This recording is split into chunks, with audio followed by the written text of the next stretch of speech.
Hello, ladies and gentlemen, and ladies. It's Day 9 Daily number 385, where we learn to be a better gamer. As I clean up a little bit of the water mess that continued over the break, I wanted to say, part number 1, we saw a very standard opening from Zenio. What did we get out of it? We got some notes, but the important thing is that we have some benchmarks, right? We have some benchmarks. Around 10 minutes and 30 seconds, I wanted to write down some of the facts that we had, right? We had 60 plus drones. We had 4 hatches coming up. I'll even throw in some extra notes. Had 3 bases, had 3 racks, 1 factory. We can now actually physically see what the game status was kind of like at 10 minutes and 30 seconds, with the Terran having been passive, letting us do all this jazz, and us having been pretty passive as well, making a lot of drones, making a lot of hatches. Alright, game 2 on Tal Darim Altar. Excellent. We're going to end up seeing a vastly different opening out of Zenio in this game. It's going to be against a far more aggressive Terran player. Well, it's actually against the same Terran player who does a far more aggressive opening. And we're going to see how this ends up playing out a little bit differently. Let's go ahead and go into the Zenio cam. Again, on our fun-friendly map, Antica Shipyard, we have the opportunity to be quite a bit more passive. On a huge map like Tal'Darim Altar, we do have the opportunity to be a little bit more passive, except this huge giant hole at the front is enormous and can be very obnoxious to deal with. Zenio's going to poke in. He's going to see everything that's in here. Again, can't really cross too much off.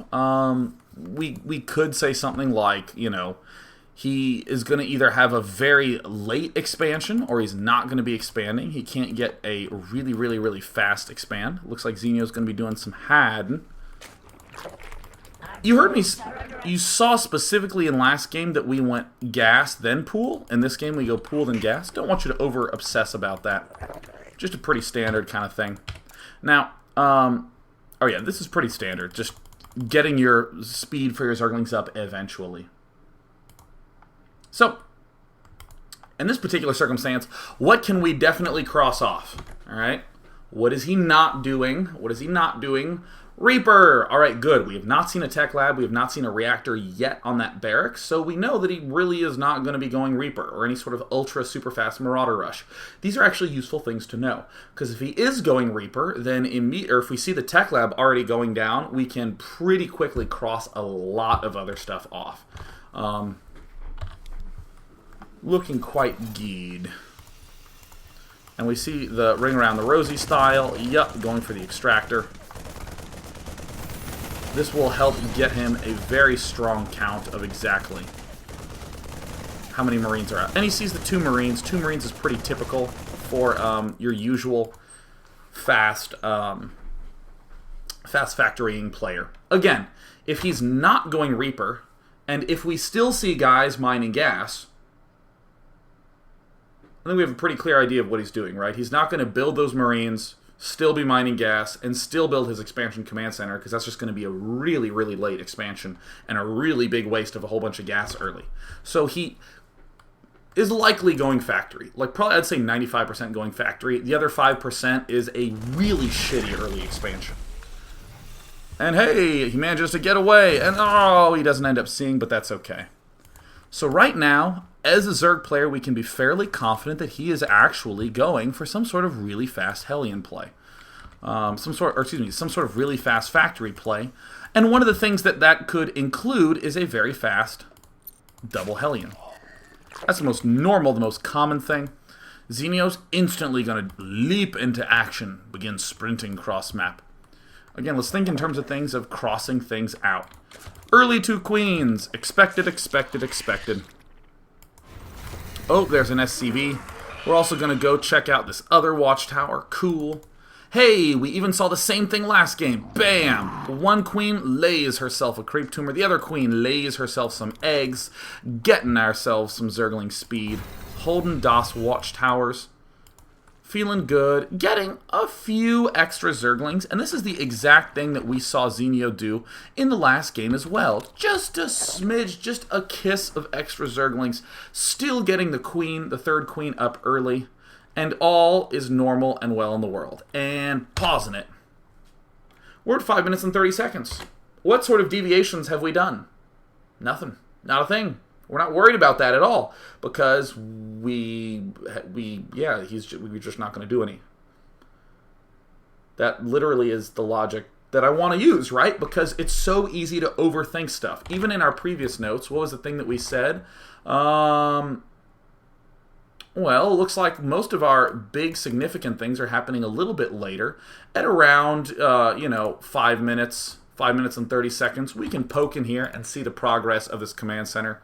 You should be pretty aware that a command center finishes at around 6 minutes if they are doing this double helion build. So if you pop in here at 6 minutes and a command center has just started, maybe you might want to get a little bit suspicious. If it is just finishing up, you now know what he's doing. Definitively. Because that's the only way them monies can be lining up. Still, hey, look what we saw. At around 5 minutes and 30 seconds, we saw some Helions. Exact same response as last game, starting to build up some more Zerglings. As a response, we saw Zenio also build a Spine Crawler last game. But now he's going to be doing something a smidge different in this particular circumstance. Look at that, still building drones. Just a couple of Zerglings, but still building drones. And he's going to build a Roach Warren as a response. So, as a response to seeing, let's actually just say, some small trickle of Zerglings in. Maybe 4 to 6 extra at the start. Then 6+ when we saw the Helions. Responded with Roach Warren at 6 min. Now, why would we do a Roach Warren and not the Spine Crawler? Because on this map, we can't really push the Helions back that far. There's this huge, wide open entrance. But kind of similar to last game as well, we're still ending up throwing guys back into this extractor. When did we try to get some extra extractors in there? Well, it was around the same time, yeah. Because, we start our 2 evolution chambers at 7 minutes and 15 seconds. At around 40 food, you can make these kind of notes to yourself. Still largely drones. Still predominantly drones. We ended up... Oh, yeah, look at that. We're still building drones. Look, we're still building drones. We're well aware that there could be more Helions coming. Look at that. We're still building drones. We're still building drones. And here's the moment where we actually see more Helions than we thought. Both in this game and in the last game, our opponent opened double Helion and expanded. In both games, we only made some Zerglings, generally all the rest drones. And now that we're seeing more than that initial 4 Helions, it's time for us to be like, he's making ourselves a good number of Zerglings. Woo! This could be quite intimidating. And a lot of people are going to theorize about how many barracks could be back here, whether tanks are coming, all these other things. Just think pretty simple thoughts about what you see at the front. Wow, he could be having a lot more Helions coming at me, given the number of Helions he has. Hell, there's a lot of Helions here right now. He must not have a lot of other stuff right now. Come to the unit station. Yeah, he has 4 other units, other than these 6 that were at the front. One of the Helions is dead. Think pretty simple things about that. So what we're seeing Zenio do is still pretty economy focused. He's going to build a round of roaches.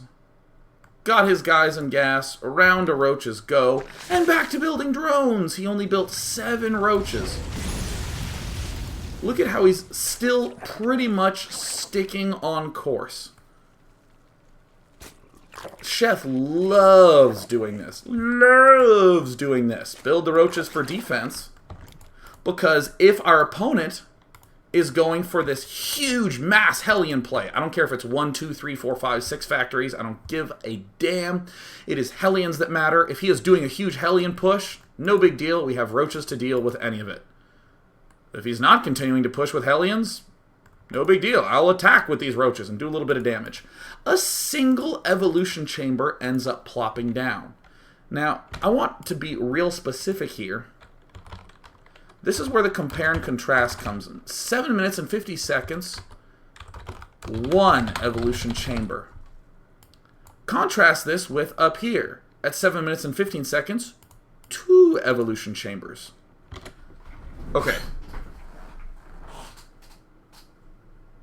Just want to place this down gently in front of us. Ah, cool. Ah. Right now, the gut instinct of a low player or an inexperienced gamer is to look at that and go, gosh, he built all these helions. He really messed with me. He delayed my upgrades by almost a full minute. 7:15 before, now 7:50. Ugh. And they start panicking. Or even if they don't think with all these numbers in their head, they're going, ugh, my evolution chamber's late. Ugh, my layer is late. But I want to assure you that, again, this ends up being okay because we look at what our opponent has at this point. For all the extra helions that our opponent's built, he actually has 7 out right now. He proportionally has way fewer units. These are all his units. This is his entire existence of army right now.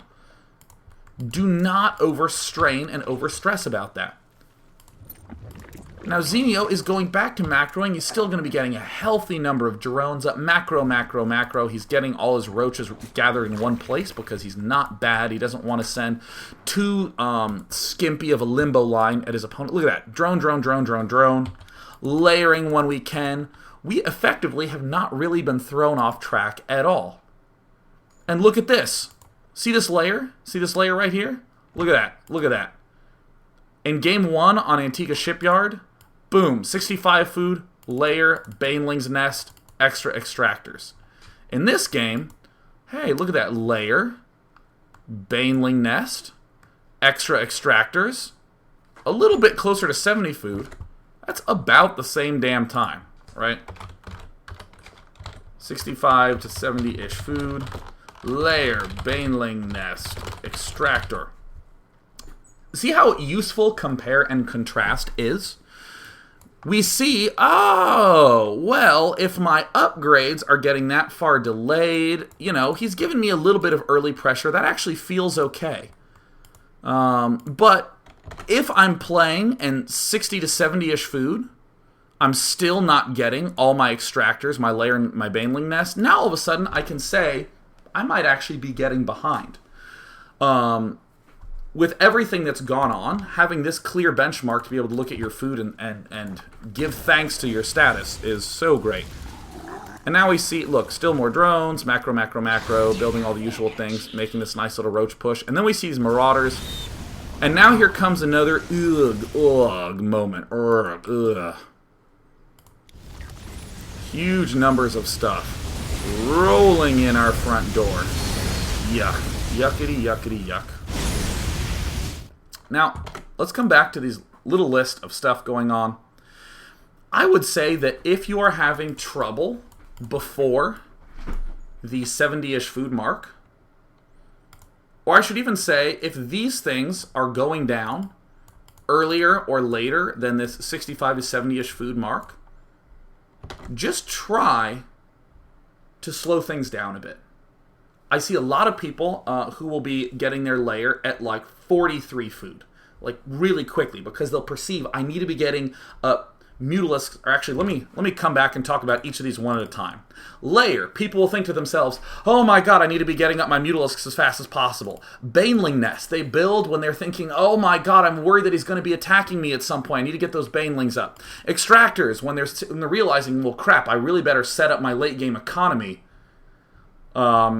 So that way I can be, I can build shit, right? You get extractors because you want money, or I don't know why I'm overthinking it, right? I shouldn't overstate it, right? You just want extractors to get the money.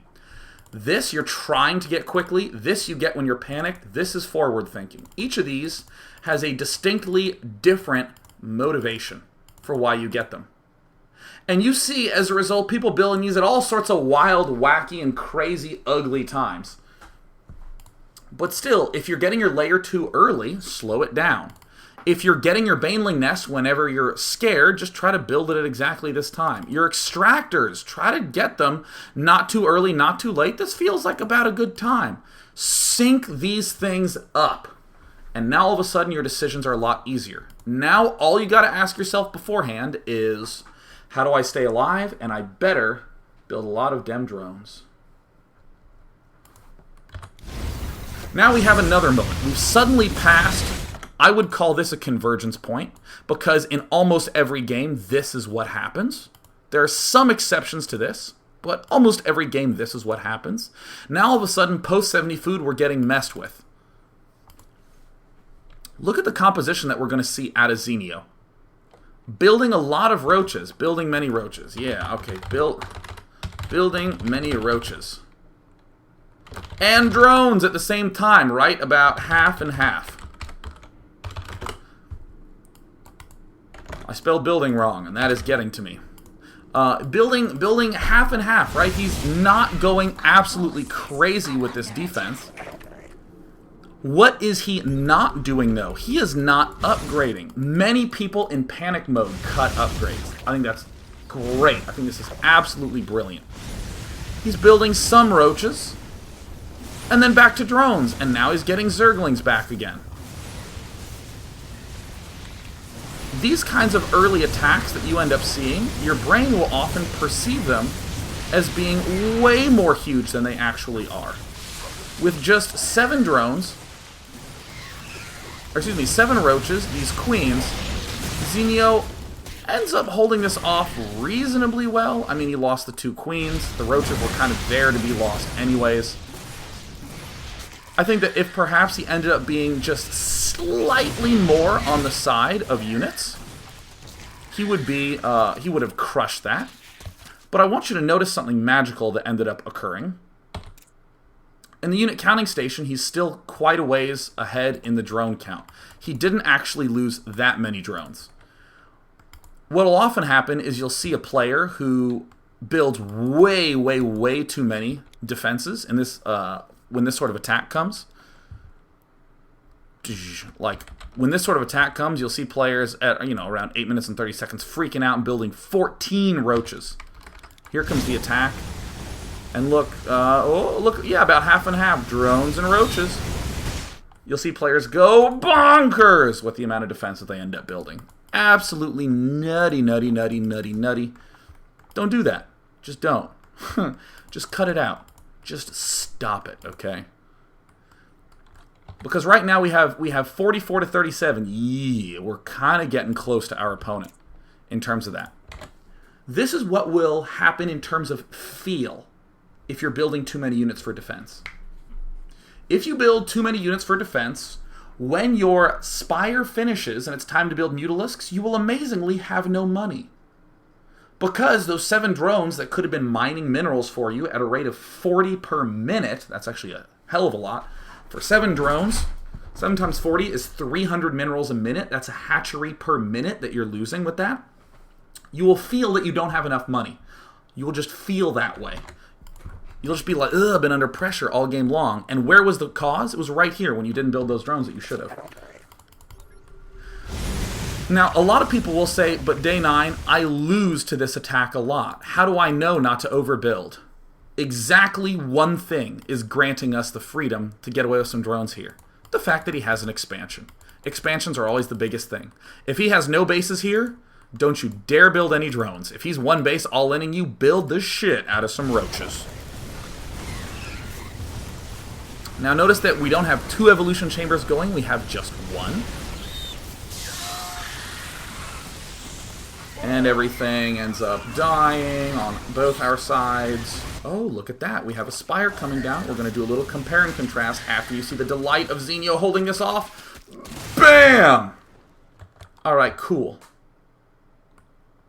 Now let's come back and note, okay, at 10 minutes and 30 seconds, we have our spire. Ooh, spire's going down at 10:30. All right, let's write down what's going on. 10 minutes and 30. Spire, yay. Okay. Burrow, yeah. I'm delighted. I'm putting some exclamation points. This is so great. I was rebuilding a queen. Kind of sucks. I'm not going to write down rebuild queen because that's super ultra conditional. Third hatch. Yeah, third hatch. Yeah. Now, come back with me to this previous game where we were not messed with at all. Notice that, oh yeah, at around 70 food, we ended up getting our third hatch. This is a different 70 food because look at how much was lost. In the other game, it was like 200. But our third hatch actually happened way earlier. Our third hatch was way earlier in the first game. In the second game, our third hatch is later. But you know what starts at the same time? Spire. Spire is starting at the same time in both games. So, what I'm going to end up saying is that with pressure, Spire starts at about the same time. Upgrades, way later. Look at this. At 10 minutes and 30 seconds, we were done with +1/+1 in Game 1 on Antigua Shipyard. In Game number 2 on Tal'Darim Altar, our upgrades, we have one upgrade about halfway done. Our third hatch is a bit later. Yeah, I would probably say, you know, it's maybe a minute, 2 later. Something like that. This looks good. Burrow. Hell, it's at the exact same time. Burrow, exact same time. Exact same time. Cool. I will be consistent instead of flaring with personality. There, look at this. With pressure, it's the same time as without. Burrow, same time as without. Our upgrades are a little later. Our third hatch is a bit later. But let's come back and examine the big picture. Terran does not have units. Okay? I'm not exaggerating. He doesn't have units. He has nothing. Alright? He doesn't have anything. People seem to have a huge comfort with games when we're never messed with.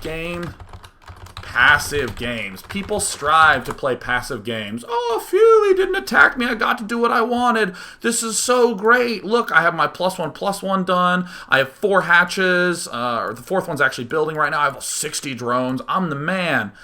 Well, in that spot, when it was passive, Terran had 3 bases. He had an army. He had 3 racks and 1 factory. In this game, Terran player has about the same amount of production facilities. He might be a smidge ahead.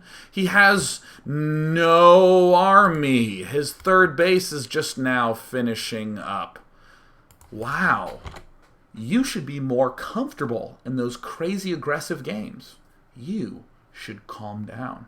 It's a slightly different situation. I mean, we don't have the extra hatcheries. We don't have the extra upgrades.